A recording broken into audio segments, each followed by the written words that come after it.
21대 국회 임기 마지막까지 최상병 특검법을 둘러싸고 여야 대치가 격화하고 있습니다.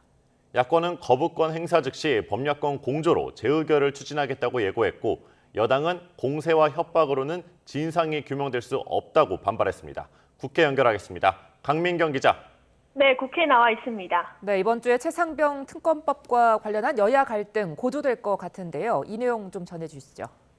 네, 지난 2일 야권 주도로 국회를 통과한 최상병 특검법에 대해 윤석열 대통령이 모레 제2요구권, 즉 거부권을 행사할 거란 관측이 나오기 때문입니다.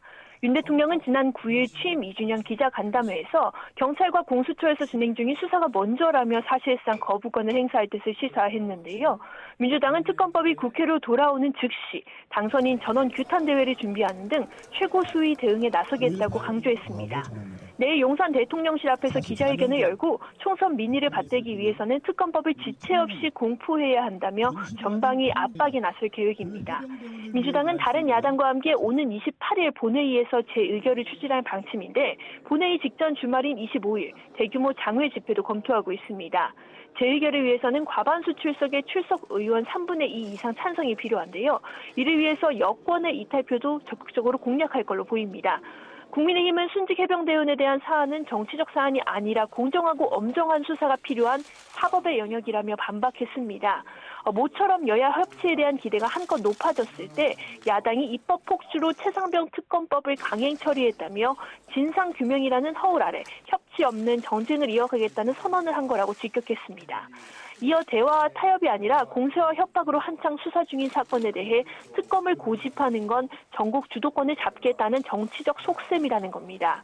다만 재의결 때 낙선한 의원들을 중심으로 찬성표가 나올 것을 우려해서 전현직 원내대표를 중심으로 현재 표 단속에 나서는 상황입니다. 여야 원내대표는 이번 주부터 22대 국회 전반기 원구성 협상을 시작하는데요. 여기에도 최상병 특검 정국이 영향을 미쳐서 난항을 겪을 걸로 보입니다. 이런 가운데 영국에서 유학 중인 김경수 전 경남지사가 귀국했다는데 어떤 이야기였습니까?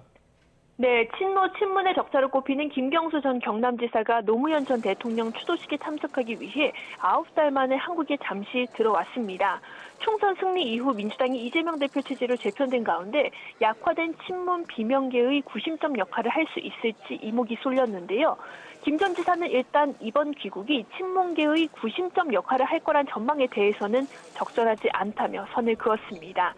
실제로 당 안팎에서도 김 전 지사가 당장 새 규합에 나서기는 어렵다는 전망이 적지 않습니다. 드루킹 댓글 조작 사건으로 실형을 선고받은 뒤 특별 사면됐지만 복권은 되지 않아서 2028년까지 피선거권이 제한된 상태이기 때문입니다. 실제로 김 전 지사는 자신의 복권 문제를 묻는 말에는 오래 침묵하다가 더 열심히 보고 듣고 배우고 노력해야 하는 게 지금 제 처지가 아닌가 싶다고 답했습니다. 다만 김 전 지사가 노 전 대통령 추도식에서 여러 야권 인사와 두루 접촉할 가능성은 남아있어서 민주당 안팎에서는 한국 체류 기간 동안의 활동을 주목하는 분위기입니다. 네, 국민의힘에서는 한동훈 전 비상대책위원장이 한 달 만에 침묵을 깨고 SNS에서 목소리를 냈습니다. 정부의 국가인증 통합 마크 미인증 제품에 대한 해외 직구 금지 조치를 두고 과도한 규제라는 의견을 낸 겁니다. 정부 현안에 대한 목소리를 냈다는 차원에서 사실상 당권 몸풀기에 나선 것 아니냐는 해석이 나왔습니다. 이와 더불어 국민의힘 내부에서는 4.10 총선 참패 원인을 분석하는 백서에 담을 내용을 놓고 논란이 커지고 있는데요. 한동훈 전 위원장의 책임 여부와 정도가 핵심 대치 사안인데 일각에서는 오히려 이런 이슈가 불거지고 논란이 되는 것 자체가 침묵하던 한 전 위원장의 전당대회 출마설에 힘을 실을 수도 있다는 관측이 나옵니다. 한편 이준석 대표가 이끌던 개혁신당은 오늘 전당대회를 열고 새 당대표로 허은하 전 의원을 선출했습니다. 허 신임 대표는 수락연설문에서 2026년 지방선거에서 개혁신당 돌풍을 일으키고 2027년 대선에서는 개혁신당의 젊은 대통령을 탄생시키겠다고 말했습니다. 지금까지 국회에서 YTN 강민경입니다.